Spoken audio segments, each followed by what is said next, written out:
حدیث کې راځي نبی علیه السلام فرمایي کله چې څه کسان په یو مجلس کې کېني او د الله ذکر کوي نو ملائکه دا الله تعالی تپوس کې ملائکه نه چې الله ورته وایي چې زما دا مخلوق ذکر راجمع شوی دی ملائکه ته جواب ورکړي الله دا ستا ذکر کې راجمع شوی ستا ذکر لپاره بیا الله تعالی وایي چې ما ټولو ته بخښنه کړې ده چې په دې کې څوک نه دي ما ورته بخښنه کړې ده نو بیا ورته ملائکه هغه وایي یا الله په دې کې پلان کې کس هغه خو یو بل کس سره څه کار و د دنیاوي مفاد لپاره راغلی و چا سره یو کار و یو قسم نه دا د ملائکو یو غیرت دی چې ګوره هغه دنیا لپاره راغلی دی او یا الله ته ورته مغفرت وکړو نو الله تعالی ورته وایي چې په دې مجلس کې څوک بدبخته کېږي نه ما ټولو ته هغه بخښنه کړې ده یو بل حدیث کې راځي نبي علیه السلام فرمایي چې کله نبی علیه السلام مجلس کې هغه څه کسان ناست وو 3 کسان راغلل یو کېناست وو او دویم هغه حضانان حیا وکړه وروسته کېناست وو او دریم کس هغه روان شو نبی علیه السلام ته دې مثال ورکړو چې دا اول کس چې راغی نو ده په خپل مجلس کې الله له زړه کې الله له ځای ورکړو مخکې راغی نو الله مو له ځای ورکړو دا دویم کس ده د الله نه حیا وکړه نو الله هم درنه حیا وکړه الله چې نه حیا وکړي الله تعالی هغه عذاب نه ورکوي او دریم کس هغه د الله نه اعراض وکړو نو الله ترې هم هغه اعراض وکړو محترمو زه اول دعوت ورکوم د تلاوت کلام پاک دپاره وقار احمد ته چې هغه راشي او تاسو ته د الله کلام ته چې کومه تلاوت وړاندې کړي وقار احمد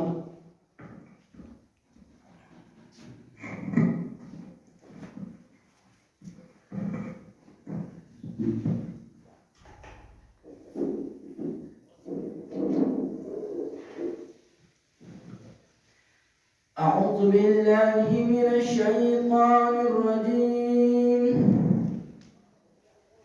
بسم الله الرحمن الرحيم والنازعات غرقا والناشطات نشطا والسابحات سبحا فالسابقات سبقا فالمدبرات أمرا يوم ترجف الراجفة قلوب يومئذ واجفة أبصارها خاشعة يقولون إنا لمردودون في الحافرة أئذا كنا عظاما نخرة قالوا تلك إذا كرة خاسرة فإنما هي زجرة واحدة فإذا هم بالساهرة هل أتاك حديث موسى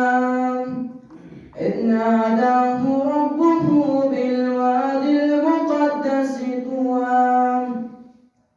اذهب إلى فرعون إنه طغى فقل هل لك إلى أن تزكى واهديك إلى ربك فتخشى فأراه الآية الكبرى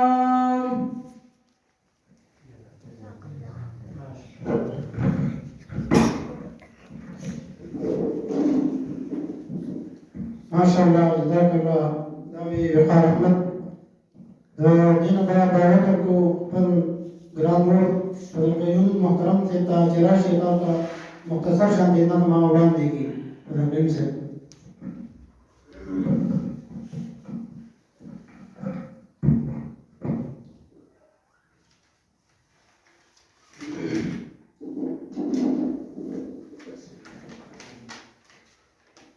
اللہ ویز ملاوی گم بند تور توروش پوکے بند تور توروش پوکے پجڑا سخوشالی گم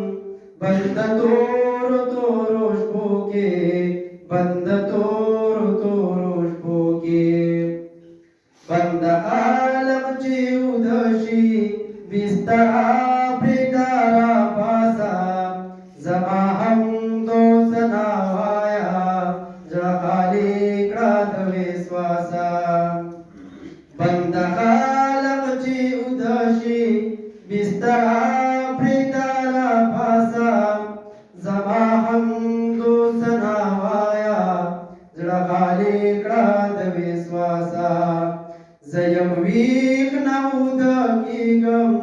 بند تور تور شبوكي بند تور تور شبوكي بجڑا زمو شاليغم بند تور تور شبوكي بند تور تور شبوكي بلا سونتی کچکول کڑا مانواڑ سچے واڑے بندڑیر ز خوشحالی گا پسلگو سلگو چے جاڑے بلا سونتی کچکول کڑا مانواڑ سچے واڑے بندڑیر ز خوشحالی گا پسلگو سلگو چے جاڑے پاتان ستڑے کی گم بند تور تور شپوکے بند تور تور شپوکے پجڑا زخوشالی گم بند تور تور شپوکے بند تور تور شپوکے اے حاجی شمس رحمانا توفیق وارد اللہ نا دا اللہ فضل چینوی ہر شپا دڑی راگرانا اے حاجی شمس رحمانا توفیق وارد اللہ نا دا اللہ فضل چینوی ہر شپا دڑی راگرانا اللہ وی ذرا زاکی گم بند تور تور شپوکے بند تور تور شپوکے بجڑا زخوشالی گم بند تور تور شپوکے بند تور تور شپوکے جزاک اللہ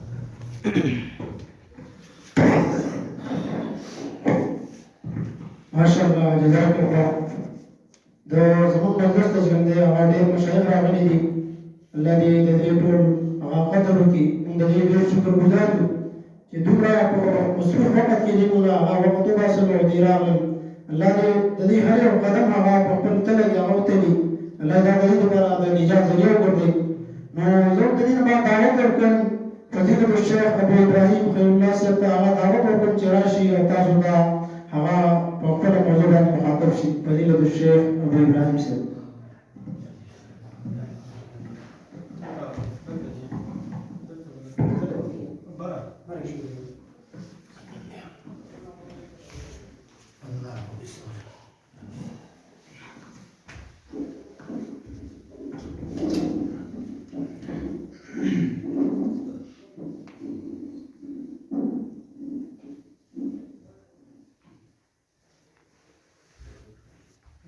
الحمد لله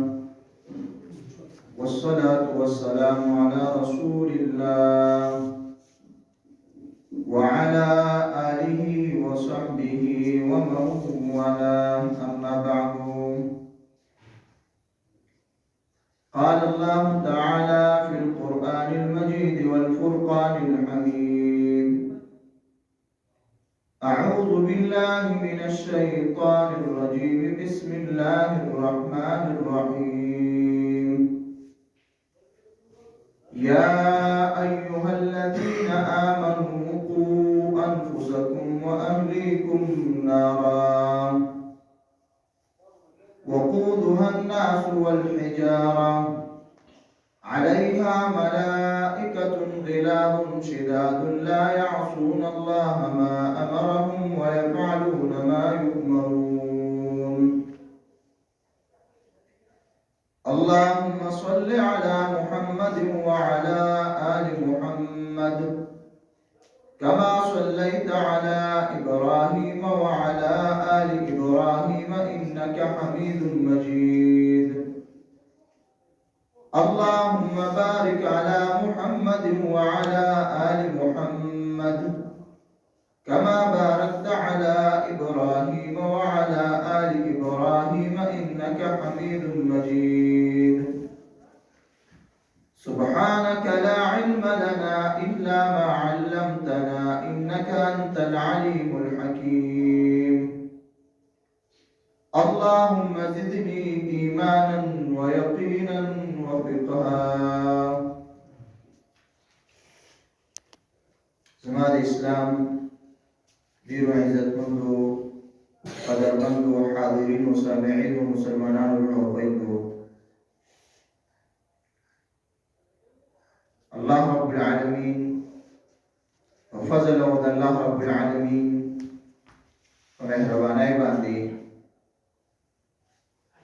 موږ تاسو ته رب العالمین توفیق راکړو چې د الله رب العالمین دې کور ته حاضر شو، د الله د دین د بیانولو او د اورېدلو په نیت باندې الله قریب دې وکړي چې الله زموږ او ستاسو دلته دا حاضري قرآن او سنت دا بیان کول او اورېدل دا په خپل دربار کې قبول او منظور کړي. الله زموږ